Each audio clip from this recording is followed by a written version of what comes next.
All right, this is a little explanation here, mostly for my homies in second period, but for anybody who needs a little help on the progressive presidents, who was the most effective? So, second period, again, this is mostly for you since you guys missed most of the period today, and this is what we did 2 nights ago. So I'm just going to dive in here. Let's go. Okay, Teddy Roosevelt. I would understand about his background. He rises to power through New York, and he's really known as being kind of tough and cracking down. He's going to spend some time in the New York state politics, state house, and really rise to power. One thing really, though, affected him, and that was, you could see, this is the journal entry from Valentine's Day of all days, 1884. The light has gone out of my life. Poor Teddy. Teddy Roosevelt lost both his wife and his mother on the same day. The same day. I mean, that's pretty bad. And it's Valentine's Day. So he actually, he then kind of freaked out and went to South Dakota by himself and spent some time just living on the Badlands in South Dakota, riding around, living off the land. And really, I think the West kind of helped transform him and make him whole again after he had such a horrible tragedy happen to him. So he will have a real appreciation for the outdoors, and that's going to be something that is going to be a huge part of what he does. So major accomplishments, well, we know that he kind of rises to power through the Republican Party in New York, and eventually he gets nominated for the vice president for William McKinley. And so McKinley was assassinated, and Roosevelt became the president after that. So Roosevelt, fun fact here, he is the youngest president ever. I know everybody thinks Kennedy is the youngest president ever, but Kennedy is the youngest elected president. Roosevelt was actually younger when he took over for McKinley. He was only 42. So some of the things he was responsible for doing, and remember, he doesn't do these things, right? Congress passes the laws, but he's pushing for these laws. Roosevelt wanted something called New Nationalism. He did not want to break up business, okay? That's, I think, a common misconception. But what he did want to do was regulate them. He wanted businesses to be regulated and just kind of what he called a square deal. Everybody getting a square deal, everybody having a level playing field. So he did go after the monopolies, but he didn't want to get rid of all business. You know, he wasn't like a Eugene Debs kind of guy. But what he's going to do, he's going to help create something called the Bureau of Corporations, would strengthen the ICC, the Interstate Commerce Commission, which we know was created back in the 1880s to regulate the railroad, but they were kind of a joke, right? So he creates this that helps make it a little stronger. The Newlands Reclamation Act, what that does is it sets aside public land that could not be touched by industry. And that's part of the reason we're going to have our national parks. So you see his influence of his background there kind of affecting that. We've already talked quite a bit about the Meat Inspection Act, so I'm going to blow through that. But he definitely mediates in the coal strike of 1902 in a way that we hadn't seen a president do. Very hands-on. He brings them to Washington, D.C., and he really threatens both sides and says, look, if you can't come to a deal, I will get involved. I will send federal troops. The Hepburn Act is going to be another one that will strengthen the ICC. Actually, I should really say the Hepburn Act is more strengthening the ICC. The Bureau of Corporations was looking at the ICC, but it was more in charge of being almost what we call a watchdog group and watching businesses and making sure they weren't violating the Sherman Act. So when the Northern Securities Railroad Company, which is actually partially owned by J.P. Morgan, was violating that act, he went after him and he broke him up. And so he's a Republican, but he really wasn't acting like the Republicans before him, which kind of surprised some of the business leaders. And the Elkins Railroad Act would be another one that'll kind of regulate the railroad. So he called all this new nationalism, or like I said, his square deal. So Roosevelt has a solid 2 terms in office and helps handpick his buddy, William Howard Taft, when he can't be president anymore. And so Taft's background, he's going to rise to power through Ohio. He's from Cincinnati and kind of rises up through the ranks. Actually spent time in the Philippines as the provisional governor, which we're going to learn about when we grabbed the Philippines after the Spanish-American War. So he spent time overseas, had great, was chosen for his foreign relations, but also was seen at least as being good progressive. So the Mann-Elkins Act is going to help break up telecommunications monopolies. That's going to be something that'll happen during his time. He's going to be a big proponent of ending child labor. He'll create the Children's Bureau, which kind of is a watchdog group to make sure that businesses are not using child labor.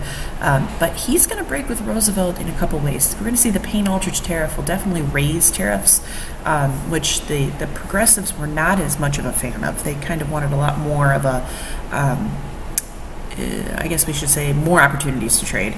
So that was a very high tariff. So that started to make some of the progressives upset. And this is huge, the Ballinger-Pinchot affair over land conservation in Alaska.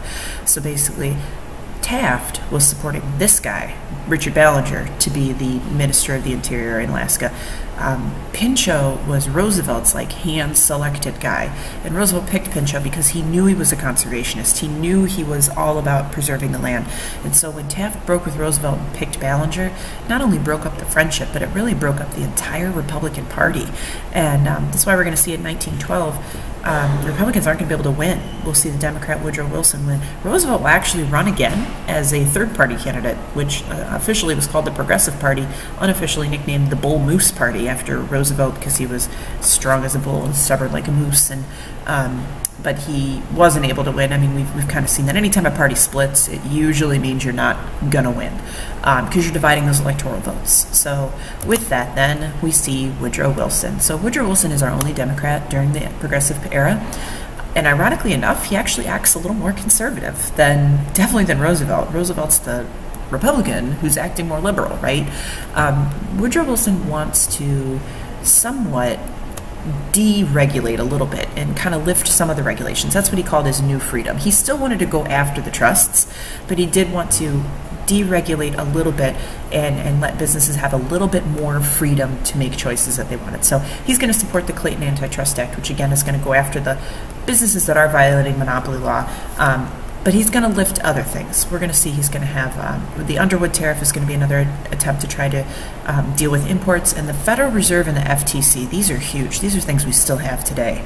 So the Federal Reserve Act is created by Wilson that essentially is almost like having a national bank again. It's a very powerful group that watches the economic situation in the U.S. and basically makes decisions on whether to raise or lower interest rates. OGT loves this, guys. I guarantee you're going to see something about this on OGT. Sometimes it's an essay. What the Fed does, you hear about the Fed in the news. Ben Bernanke is the current chair of the Fed. What they do is if they see that spending is out of control and Americans are spending way too much, they will raise the interest rates for the banks. So instead of maybe banks charging you 5% to borrow money, they'll say, okay, raise it up to 10. And that's going to make it harder to buy big ticket items like a house or a car. So that's going to slow down spending.